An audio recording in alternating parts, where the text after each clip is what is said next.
هتاكل ايه النهارده يا سويس حبيبي؟ ربنا يكرمك، اله امك تخش الجنه. يلا تصلي على النبي، صلي على النبي يا جدع. المهم انا اكل ايه بقى؟ جايب علبه تونه مع شويه لانشون، واحده جبنه مربعات بلبن البط، مع شويه قشطه لبن بط. انا عامل شندوتش وهاكل واقول الحمد لله. المهم بقى الموضوع اللي انا جاي لكم فيه، في محتاجين ناس بتوع كرتون جيس. عارفين الكرتون جيس؟ الجبس البارودي بمعنى صح. في واحد مكلمني وراجل جدع وراجل محترم، عاوز شويه شباب جدعان، شفتوا النباه، عاوزين ياكلوا عيش، هيشتغلوا وهيسجلهم، وراجل كويس طلبهم مني. فاللي عاوز يشتغل وياكل عيش يعرفني او يكلمني وانا اوصله بالشخص اللي قال لي على الشغل، ويتفق معاه ويتكلوا على الله يشتغلوا مع بعض.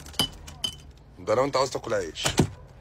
وربنا يرزق الجميع، وربنا يجعلنا سبب في رزق سبب في ان حد يشتغل، يعني معنى صح كده. تمام. نقناص الجبنه مربعه والحمد لله. تعالى كل يا اسطى.